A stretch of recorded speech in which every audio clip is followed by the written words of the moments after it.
Hello students, welcome to new study point.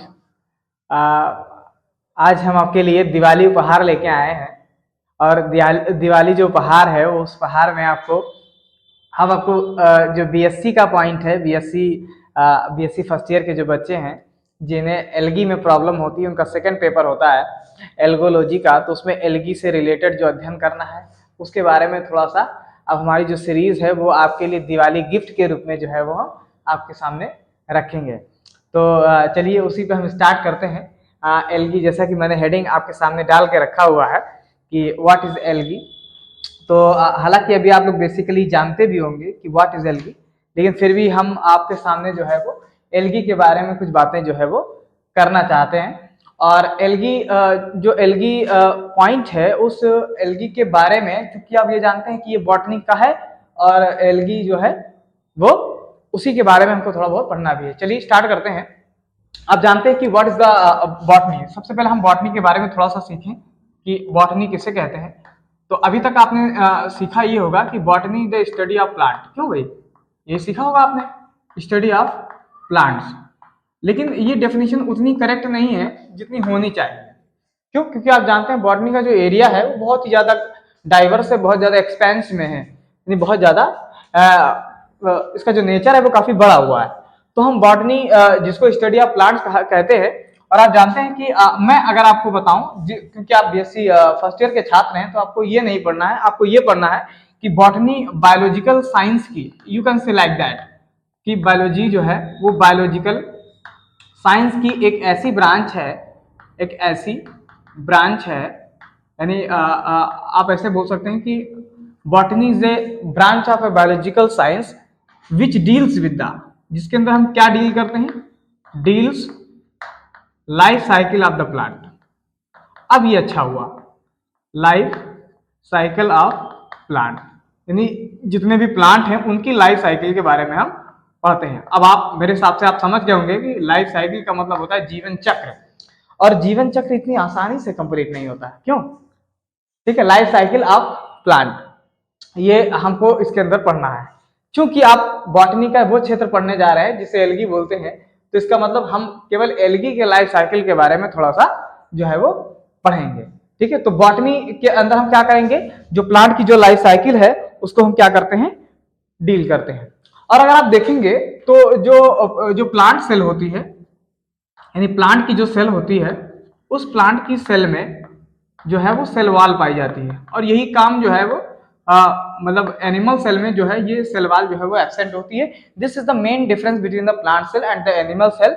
और आप ये बोलेंगे कि बॉटनी के अंदर चूंकि लाइफ साइकिल की स्टडी की जाती है, तो लाइफ साइकिल को समझने के लिए हमें क्या करना पड़ेगा, पहले चूंकि हम एल्गी पढ़ाने वाले हैं तो हम एल्गी के माध्यम से आपके सामने बोल रहे हैं कि अगर हमको एल्गी का लाइफ साइकिल पढ़ना है, या चूंकि एल्गोलॉजी को डील कर रहे हैं, तो हम एल्गोलॉजी के अंदर जो एल्गी की जो लाइफ साइकिल है उसके हैबिट के बारे में, यानी उसकी आदत के बारे में, हैबिटेट यानी उसके वास स्थान के बारे में, और उसका रिप्रोडक्शन, उसका बॉडी स्ट्रक्चर, उसका बॉडी बिहेवियर, मार्फोलॉजी, एनाटॉमी, ये सब पढ़ने के बाद ही हम लाइफ साइकिल को अच्छी तरीके से पढ़ सकते हैं।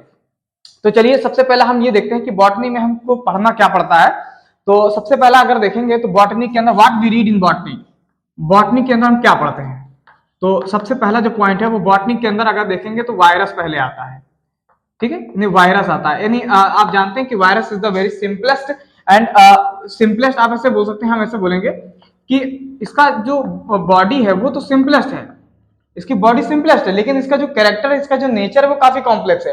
क्योंकि आप जानते हैं कि जो वायरस होता है वो एनिमल बॉडी में जाके और उसके डीएनए के साथ छेड़छाड़ करके और अपनी लाइफ साइकिल को कंप्लीट करता है। तो जितना सिंपलर ये दिखता है उतना सिंपलर होता नहीं है। ठीक है, बॉटनी वायरस सिंपलेस्ट एनिमल, तो सिंपलेस्ट एनिमल हम बोल सकते हैं, सॉरी सिंपलेस्ट प्लांट के तरीके से हम बोल सकते हैं। क्योंकि आर.एच. विटेकर ने ना इसको प्लांट में गिनती की ना एनिमल में गिनती, उसने इसको अपने क्या कहते हैं सेल थ्योरी के एक्सेप्शन से भी इनको हटाया गया है, और आर.एस. जो किंगडम दिया गया था उसके अंदर से भी इसको हटाया गया। तो हम इसको बोलेंगे ये सिंपलेस्ट, ऐसे बोलेंगे सिंपलेस्ट ए सेलुलर ऑर्गेनिज्म है, ऐसे बोल सकते हैं, सिंपलेस्ट ए सेलुलर ऑर्गेनिज्म है, यानी ऐसा ऑर्गेनिज्म है जो सिंपलेस्ट है। कैसा है? सिंपलेस्ट है, यानी simplest A cellular organism which is made up of, जो बना किसका है, न्यूक्लियो प्रोटीन्स का, न्यूक्लियो प्रोटीन्स, आप समझ पा रहे हैं, nucleus and proteins. Nucleus that is DNA और आरएनए, और प्रोटीन्स का मतलब होता है कि उस डीएनए या उस आरएनए से एसोसिएटेड प्रोटीन के बात कर रहे हैं। आप जानते हैं कि जो का वायरस होता है उसमें क्या होता है, एक प्रोटीन कोट होती है और बीच में उसका एक जेनेटिक मटेरियल होता है, वेदर इट इज आरएनए और डीएनए। ओके, लेकिन mostly virus contains DNA. Okay, आगे आ जाइए। बॉटनी के अंदर मैंने क्या कहा, सबसे पहला जो पॉइंट हम पढ़ते हैं वो पढ़ते हैं वायरस को हम डील करते हैं। वायरस के बाद अगर हमारा कोई दूसरा मामला आता है तो वो आता है बैक्टीरिया। ठीक है, यानी उसको अंदर हम आते हैं कि हम बैक्टीरिया के बारे में थोड़ा सा पढ़ते हैं।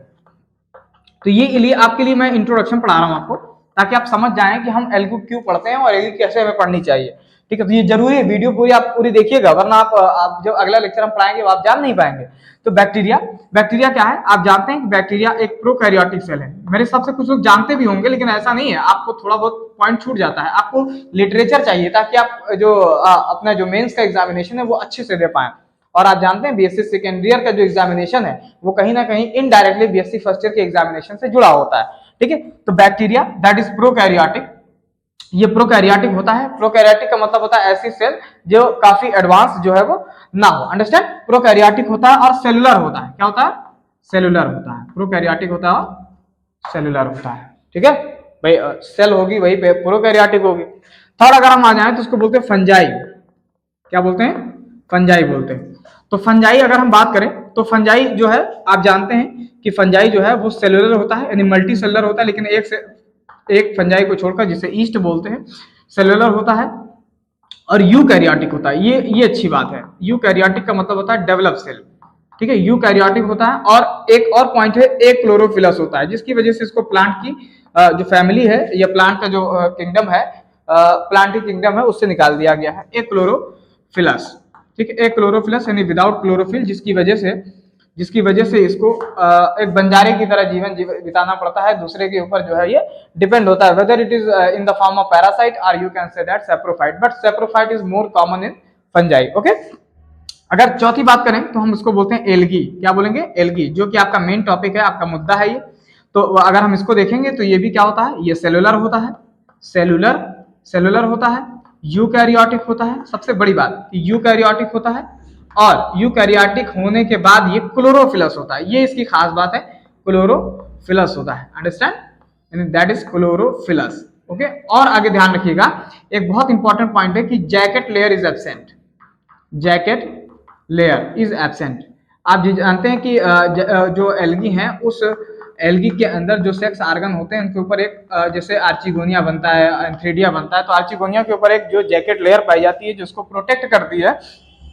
तो ये वाली जो लेयर है वो एल्गी के अंदर जो है वो एब्सेंट होती है। ठीक है, आगे आ जाइए, जिसको हम बोलते हैं एल्गी के बाद हमारे जो अगला पॉइंट है उसको बोलते हैं ब्रायोफाइटा। ठीक है, क्या बोलते हैं इसको हम, ब्रायोफाइटा। तो ब्रायोफाइटा दैट इज ब्रायोफाइटा, आप जानते हैं कि ब्रायोफाइटा, देखिए एल्गी जो है वो पूरी तरीके से इक्वेटिक है।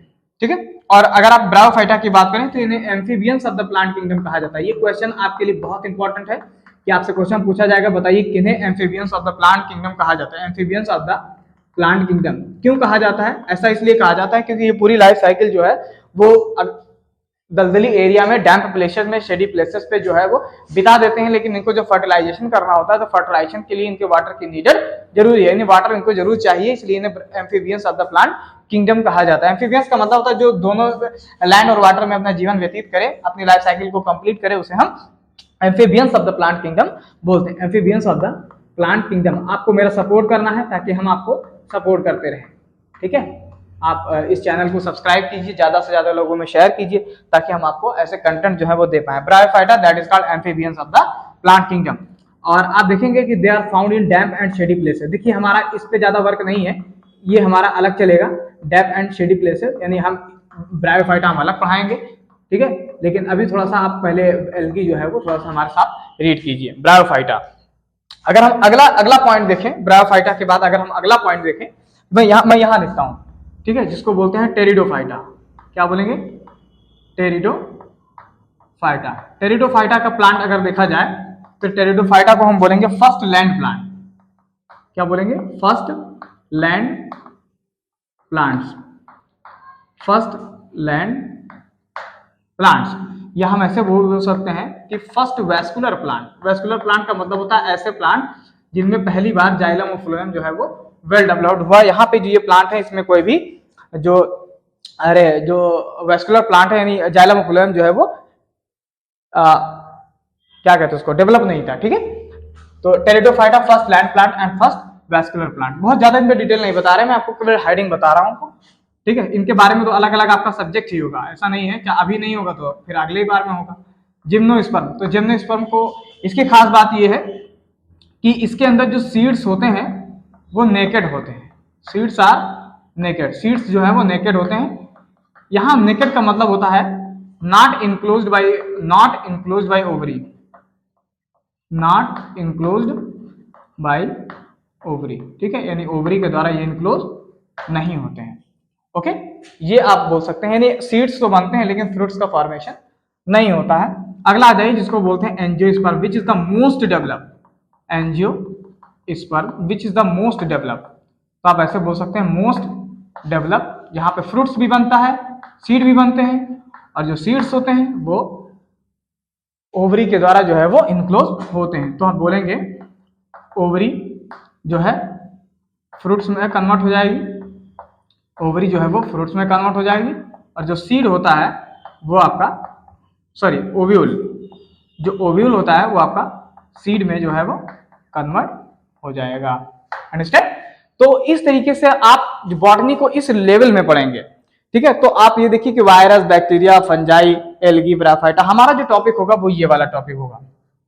ठीक है, हमारा जो है वो ये वाला टॉपिक आपका होगा। ठीक है, तो जो नेक्स्ट होता है उन नेक्स्ट में हम आपको एल्गी के बारे में बताएंगे, लेकिन यहाँ पे हम कुछ ब्रांचेस के बारे में बताते हैं। जैसे एग्जाम्पल के तौर पे मैं ही लिखे दे रहा हूँ ताकि आप परेशान ना हो कि जो वायरस की स्टडी है, आप ये समझ जाइएगा कि हम इसी के सामने लिख रहे हैं। तो वायरस की स्टडी कहलाती है वीरोलॉजी। ठीक है, वीरोलॉजी। देखिए किसी की भी स्टडी हमको करनी है, कोई भी ब्रांच पढ़नी है, तो आप ध्यान रखिएगा कि हम उस पर्टिकुलर ऑर्गेनिज्म के हैबिटेट, उसकी मार्फोलॉजी, उसकी एनाटॉमी, उसकी लाइफ साइकिल की स्टडी करते हैं, उसी को अध्ययन को हम बोलते हैं। अब जैसे वायरस के बारे में अगर उसका हैबिटेट, उसकी मार्फोलॉजी, उसकी एनाटॉमी, या उसका यूजेज, या उसका एप्लीकेशन, या उसका हार्मफुल एस्पेक्ट, या उसकी हम लाइफ साइकिल पढ़ते हैं, तो वो वीरोलॉजी के अंतर्गत आता है। ऐसे ही इसको देखिए, तो ये आपका है बैक्टीरियोलॉजी। बैक्टीरिया की स्टडी क्या कहलाएगी? बैक्टीरियोलॉजी। बैक्टीरियोलॉजी, आप देखिए मैंने बैक्टीरियोलॉजी की पूरी हिस्ट्री बता दी, आप उसको देख लीजिएगा। ठीक है, फंजाई इसको बोलते हैं mycology. Okay, that is called mycology. और अगला जो है उसको हम बोलते हैं क्या, ये वाला है, इसको बोलते हैं एल्गोलॉजी। Algology, algology. और इसको है ब्रायोलॉजी कहा जाता है, ब्रायोलॉजी। ठीक, और ये जो आपके सामने है इसको टेरिडोलॉजी कहा जाता है, टेरिडोलॉजी। ठीक, और इसको बोलते हैं जिम्नोस्पर्मोलॉजी, स्पर्मोलॉजी। ठीक है, और ये हो जाएगा एंजियोस्पर्मोलॉजी। फ्लावरिंग प्लांट्स के बारे में पढ़ते हैं, एंजियोस्पर्मोलॉजी। ठीक है, इसी के आगे अब हम जो है वो अब एल्गी के बारे में डायरेक्ट स्टार्ट ही कर देंगे कि एल्गी क्या है। तो एल्गी के हैबिट और हैबिटेट के बारे में बात करेंगे, एल्गी से सामान्य बातें बात करेंगे, उसके बाद फिर हम आगे बढ़ते हैं। ठीक है, ओके, ठीक। और अगर आपने मेरा चैनल सब्सक्राइब नहीं किया है तो आप चैनल सब्सक्राइब कर लें, ताकि आपकी जो बीएससी जो फर्स्ट ईयर है वो बढ़िया काटना, ये इस पेपर में आपका छूटना नहीं चाहिए। Okay, thank you.